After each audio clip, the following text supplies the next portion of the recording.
Advanced Fans Positive and Negative Space class here at Wildfire for spring 2012. And the goal of this class is to think about fans and the way they relate to each other and to your body. So this whole time I've been kind of harping on thinking about the way that the fans relate both to themselves and to parts of your body. So from a very high-level, jargony kind of approach, we covered REMS geometry, a very basic framework for REMS geometry stuff. We covered body tracers a little bit, more specifically reels influenced by body tracers from Poi. We covered some stuff that was inspired by some stuff Grimm did, and I think that's about it. And his isos and pops. Yeah, we covered some stuff that was related to Grimm's isos and pops stuff. So positive space in this context means paying a lot of attention to the shape that your fans are making. Not necessarily how you're spinning them, which kind of comes as a natural consequence of the shapes that they're making. So and the negative space, like I mentioned, was how you're using the space that your body creates by spinning the fans. So going over the positive space first, we talked about REM's alphabet relations for fans. So this is O shape, this is X shape, this is S shape. Notice that it's S shape for the person who's looking at it, not for the audience. And this is S invert, which is the same idea. This is W, and this is W invert. So working with all of those, we can take things like wick isolations and stop talking about them in terms of, oh, I'm isolating along this line from point A to point B, to talking about I'm isolating from W shape to W shape. So I have a W shape that's pointing downwards down here. I have a W shape that's pointing to the sides over here. I'm having a W shape that's pointing to the other side over here. So we're no longer talking about isolations, we're just talking about moving shapes. And this can be a really useful vocabulary and a useful way of thinking about how to do isolations and how to do a lot of other tricks with fans. This is particularly apparent for a trick called a star, which starts with your hand. It's essentially you're tracing this pattern with your hand, and from O relation, which is this one, it looks like this one-handed. So you go out towards the center, so this wick is dragging down, this wick is dragging down, this wick is dragging over, and this wick is dragging back up. And so what are your fingers doing here? This is important.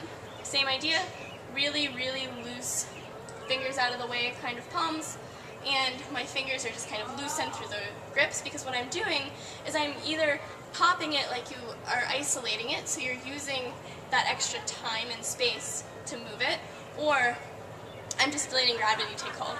So from here, I go to here, let gravity take hold, pop it up, catch it with the thumb, pop it back up, catch it with the thumb again. And so in quick motion, that looks like this. With the other hand does the same thing.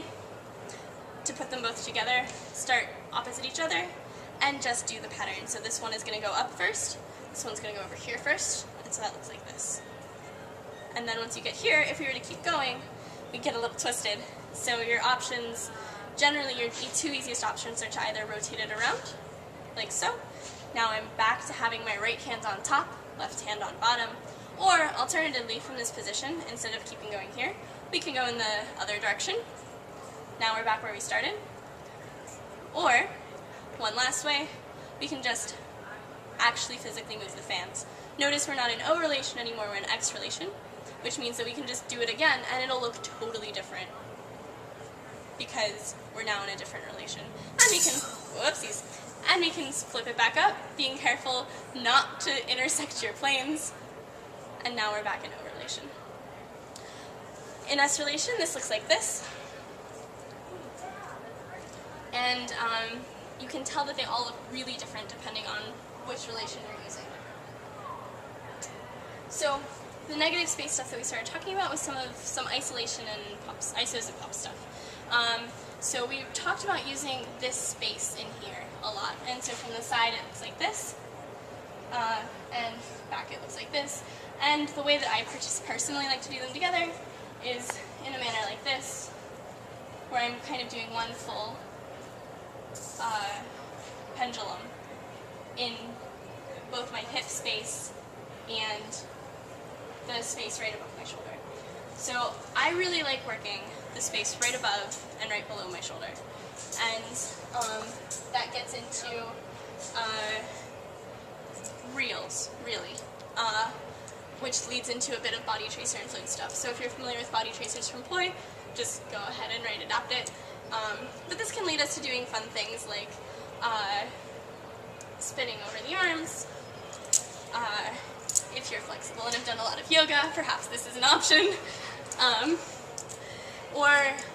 And this leads us right into a move that uses armpit reels, which on their own are pretty awkward.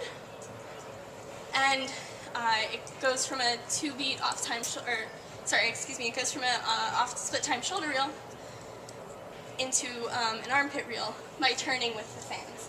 And so we turn here to get this space up available, and it then becomes